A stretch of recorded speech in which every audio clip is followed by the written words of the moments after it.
people like me. You need people like me so you can point your f***ing fingers and say, that's the bad guy. That's the bad guy. That's the bad guy. That's the bad guy. That's the bad guy.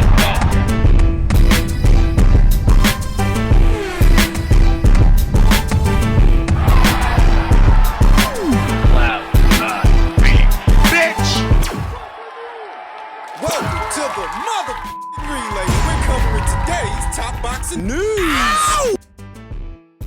Okay, we'll start with this. Reigning unified super featherweight champion Usyk Baumgardner posted these images via her social media account as she prepares to embark on her undisputed run. The final puzzle piece opposite the ring, France's own Mekhaled. A few thoughts. It's unfortunate it's not Hyun-Mi Choi she's opposite the ring, going to be opposite the ring, because I think there's a strong possibility Usyk Baumgardner would have racked up that win in style. I think she would have racked up a highlight reel knockout, not dissimilar from the one she racked up opposite the ring, Terry Harper. Hyun-Mi Choi may be On paper, she's unbeaten. She's been around longer than Mekhaled, but she's not a better boxer. She's not a better all-around boxer than Mekhaled is, as strange as that might sound. That's how it breaks down sometimes in the sport of boxing. What has led to Hyun-Mi Choi's long reign as a champion and maintaining that unblemished record is soft matchmaking. In tandem with sparse activity. I firmly believe that Usyk Baumgardner would have knocked out Hyun-Mi Choi in devastating fashion. Hyun-Mi Choi, at her best, is an offensively minded fighter. Defensively, she's lacking in a lot of areas, and it's unfortunate because given the scale of this fight, the fact that it's an undisputed title fight, you want to put a stamp on it. What better way to become an undisputed champion than with a highlight reel knockout? I feel like Mekhaled could be a little harder to dispatch for Usyk than Hyun-Mi Choi would have been. And that she's not a well-known fighter, that she doesn't really have a profile. I mean, she's a solid fighter. Solid enough that if it were Mekhaled versus Choi, I'd actually pick Mekhaled to win a points decision. Not kidding. I don't think people are going to appreciate that, once again, because they're not familiar with Mekhaled. So at minimum, what you want to do is create separation. Create a distinction. Establish one. If you're Usyk Baumgardner, you want to, at minimum, separate yourself from Mekhaled decisively. You know, it's one thing to have a close fight with Mekhaled, an established name in the sport, an established name in the division. It's one thing to have a close fight with her. That's negligible. That's what happens when you face the best and brightest fighters and your fellow champions. But with a virtual unknown, you want to make it clear, you want to make it concise that you are the better fighter even if you don't rack up a highlight reel knockout. Don't misunderstand me.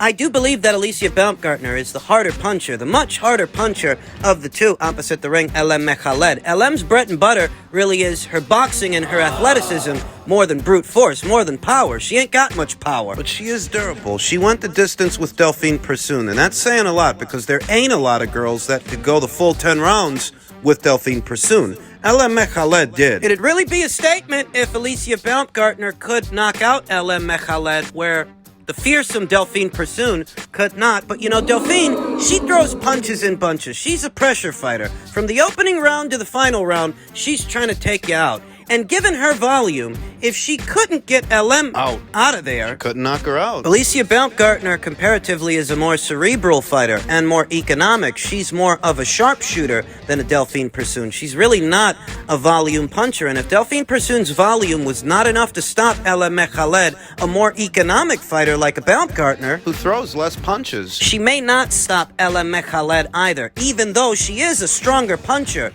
than an Mekhaled. Faster, too, I'd wager. Thus, if a knockout isn't guaranteed at minimum, what you want to do is separate yourself. Create separation. Establish distinction that you are the better fighter. There's no debate about that. We'll see how it goes. In any event, I'm going with Usyk Baumgardner to win this thing. I think that she does a lot of the same things well that Mekhaled does well. She just does them better. She's stronger, physically stronger, a few years younger. Usyk is a very spry 28 years old to Mekhaled, who's 31. Mekhaled, like Usyk Baumgardner, is more boxer than brawler. She's a cerebral fighter, too. And she can be. They're both cerebral, so somebody's going to have to hit the gas gas here. Somebody's going to have to grab the bull by the horns, take the initiative, and impose their will. Somebody has to. And I do happen to think that's going to be Alicia. Alicia is the better physical specimen to the eye. She's faster, stronger, Yeah. somewhat more athletic, and younger. She's a magnificent creature. There is an added X factor that this is an undisputed title fight. You know, she might really want to show up and show out for this thing. Not just win,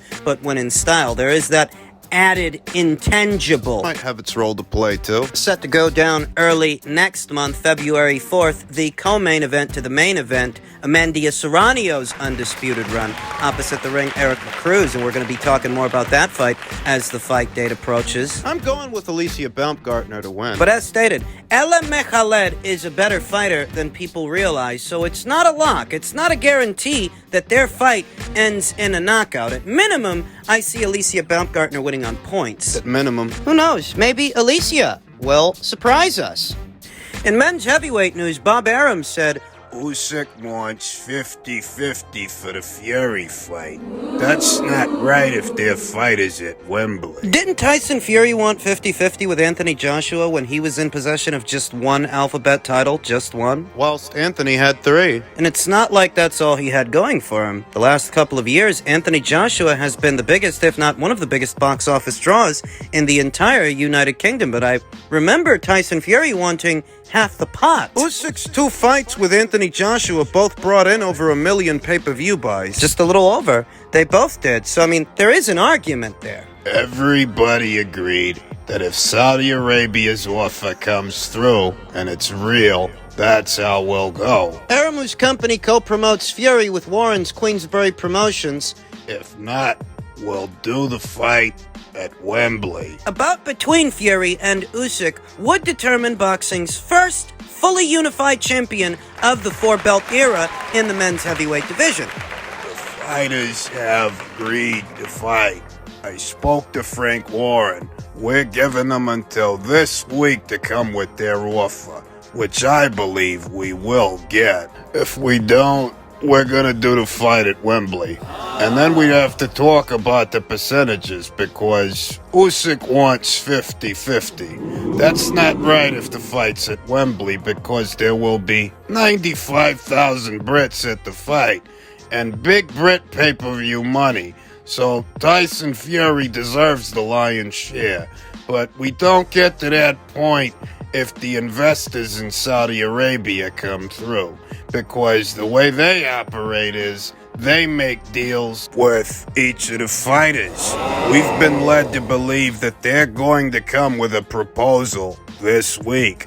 I'll believe it when I see it. But it's not like they haven't come through in the past. To no one's surprise, it sounds a lot like the most money for the fighters and the most money for the fight is in the Far East, in Saudi Arabia. Whereas in the United Kingdom, it is a more domestic affair for a more domestic audience. The saving grace is that Frank Warren has declared Tyson Fury versus Alexander Usyk for the undisputed WBA, WBC, IBF, and WBO heavyweight titles will be a 50-50 purse split between the two world champions. Providing reassurance that the fight will happen on terms that satisfy what both teams want. Fiscally, though, the notion that because the fight is happening in the United Kingdom, that Tyson Fury deserves the lion's share of the pot, it's tenuous to say the least, because Alexander Usyk the last couple of years has been fighting in front of that audience or catering to it in some way, shape, or form. You know, the Derek Chisora fight, the Tony Bellew fight. The 2 Joshua fights. Both of those box office fights, both of those pay-per-views were reported to have brought in a little over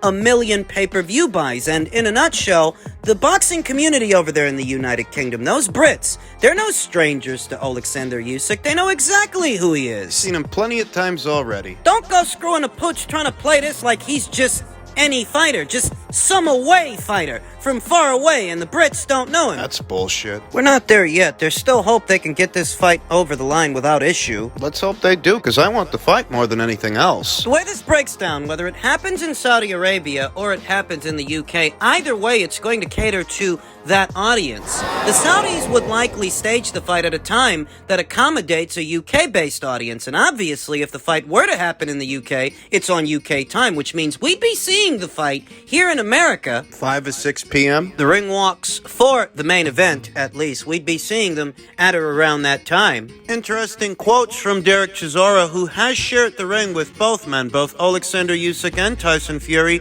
He doesn't think either guy is that big a puncher. He doesn't think either guy punches all that hard. Him having shared the ring with both, we have to take him at his word, and it's an interesting comment to say the least, because if Tyson Fury isn't as big a puncher as he's made out to be, you know, his reputation as a puncher mostly comes from the 3 Deontay Wilder fights. 2 of them, really. The last 2. Before those fights, Tyson Fury was not seen as a puncher of any kind. He wasn't known for brute force. He was known for his boxing, not his brawling. Those Wilder fights changed people's perceptions of Tyson Fury in tandem with the Dillian White knockout. You know, I'm not sold that because he battered Deontay Wilder, who had already come close to being knocked out by Harold Sconeers years ago, a fight that got swept under the rug to preserve Deontay Wilder's image. The same Deontay Wilder who was frazzled by Eric Molina walking into a left hook. Got buzzed by that guy. I'm just telling you that a defensively responsible fighter who also happens to be a moving target, which is a very small target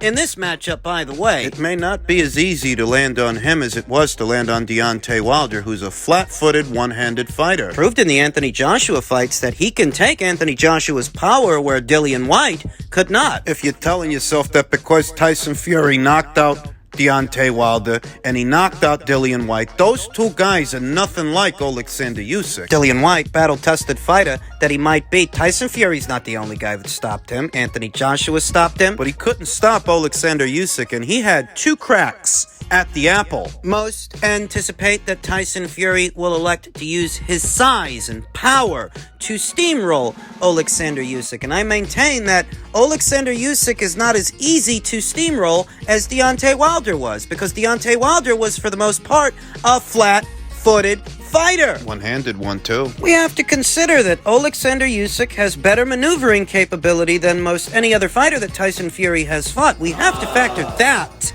into the equation. Even if he is a lot smaller than those guys, it's not like he's a stranger to the heavyweight division at this point. Tank recently tweeted out some stuff about you. How personal did you take that? It's not personal. Everybody has their opinion. It's not personal. I just don't. I don't like the guy because of that. I just don't like the guy for what I hear and what I see. Because I'm not a fan of Tank. I'll be honest with you. I'm not a fan of him. I'm not a fan of what he does and how the way he operates outside the ring. You know, and I want Ryan Garcia to knock his ass out, knock him out, sit him on his pants.